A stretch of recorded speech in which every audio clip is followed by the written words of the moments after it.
نحمدك يا رب العالمين، والصلاة والسلام على رسوله الكريم محمد بن عبد الله الأمين وعلى آله وصحبه أجمعين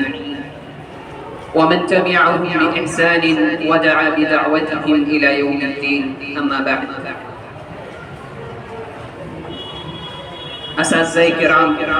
مہمانان اعظام اور معہد حاضر اور مدرسہ حاضر کے اندر ہو، ابھی کچھ دنوں قبل جب جن بچوں نے حفظ قرآن مکمل کیا تھا، ایک تحریر لکھی تھی، اسی کو وہی آپ کی پیش خدمت ہے۔ ساتھیوں، یقیناً آج کا دن اپنے ہمراہ فرحت و شادمانی سموئے ہوئے ہے، اور آج کی خوشی ہر خوشی سے بڑھ کر ہے، اور ہم بڑے حسن و احتشام سے ان دو بچوں کے تکمیل حفظ قرآن پر فخر محسوس کر رہے ہیں۔ اور ہم کیوں نہ فخر کریں جبکہ اس کے فوائد و ثمرات صرف دنیاوی زندگی تک محدود نہیں بلکہ اخروی زندگی میں بھی ثابت ہوں گے۔ یقین جانیں، ہمارا قلم ہمارے دلی احساسات کے اظہار سے قاصر ہے۔ بڑے دن سے اس صبح پرکشش کا انتظار تھا۔ صبح تو ہر روز ہوتی ہے، لیکن آج کی صبح ایک الگ ہی سورج لے کر طلوع ہوئی ہے۔ یقیناً ان دونوں بچوں نے اپنے والدین کی دیرینہ آرزوؤں اور رشتہ داروں اور اقربا کے خوابوں کو شرمندہ تعبیر کر دیا، اور مسلسل جد و جہد کے بعد اپنے مشن کو پا ہی لیا اور مینا ہاتھ میں اٹھا ہی لیا، اور اقبال کے اس شعر کا مصداق بن گئے۔ یقین محکم عمل پہ ہم محبت فاتح عالم، یقین محکم عمل پہ ہم محبت فاتح عالم، جہاد زندگانی میں یہ ہے مردوں کی شمشیریں۔ ساتھیوں، تو لیجئے بحیثیت بڑے بھائی کے خصوصاً ان دونوں طلباء کو اور عموماً آپ تمام کے لیے ایک نصیحت ہے۔ اولاً یہ کہ اللہ کا بہت شکر ہے کہ اس نے ان دونوں بچوں کو قرآن کا علم عطا کیا، لیکن محض علم کامیابی کا زینہ نہیں ہے، بلکہ علم کے مفید ہونے کے لیے بہت ہی اہم ہے کہ آپ کو اس علم پر یقین ہو۔ مفکر اسلام حضرت مولانا سید ابو الحسن علی حسنی ندوی رحمۃ اللہ علیہ فرماتے ہیں کہ علم بغیر یقین کے زبان کی ورزش ہے،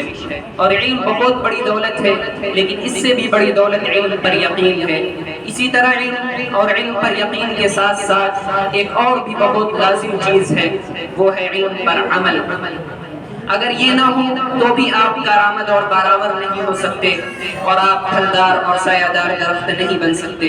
اور آپ ایسے ہی ہوگا کہ ایک تار کے متعلق آپ کو علم ہوا کہ اس میں کرنٹ ہے، اور آپ کو یقین بھی ہے، لیکن اس کے باوجود آپ نے اس تار کو چھو لیا تو آپ جاں بحق بھی ہو سکتے ہیں۔ تو یہ تین چیزیں بطور ہدیہ ہیں: نمبر 1 علم، نمبر 2 علم پر یقین، اور نمبر 3 علم پر عمل۔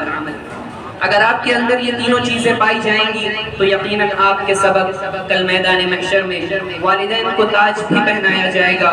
اور 10 جہنمیوں کو آپ کی سفارش پر جنت بھی نصیب ہوگی، اور آپ سے یہ بھی کہا جائے گا اقرأ وارتقی ورتل كما كنت ترتل في الدنيا فإن منزلتك عند آخر آية تقرأها، کہ قرآن کو پڑھتا جا اور جنت کے درجے پر چڑھتا جا۔ اس موقع پر ہم بہت ہی شکر گزار ہیں ان دونوں بچوں کے تمام اہل خانہ کے کہ آپ نے بڑے مجاہدات برداشت کیے اور بڑی تگ و دو کی، اور نازک سے نازک ترین حالات میں بھی آپ نے ہمت نہ ہاری، تو اللہ نے بھی آپ کی دیرینہ تمناؤں کو پورا کر دیا۔ اسی طرح ہم بہت ہی ممنون و مشکور ہیں مدرسہ عربیہ عین العلوم کے تمام اساتذہ کا، بالخصوص استاذی حافظ مسعود صاحب کا، کہ آپ نے بھی بڑے قربانیاں سہی اور سخت سے سخت حالات کا سامنا کیا، مگر ہتھیار نہ ڈالا اور شیطان کے سامنے سر تسلیم خم نہ کیا۔ یہاں اگر ہم اپنے مربی و محسن محتمم مدرسہ حاضہ مولانا عدیل صاحب، اسی طرح سے مدرسہ حاضہ کے فعال و متحرک مولانا ہاشم صاحب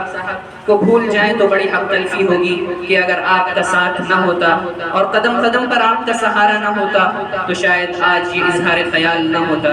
اللہ تعالیٰ آپ تمام کو جزائے خیر دے اور آپ کا سایہ عاطفت ہم پر دراز کرے۔ آخر میں ہم تمام کو اور خصوصاً ان دونوں بچوں کو دل کی گہرائیوں سے مبارکباد پیش کرتے ہیں۔ والسلام علیکم۔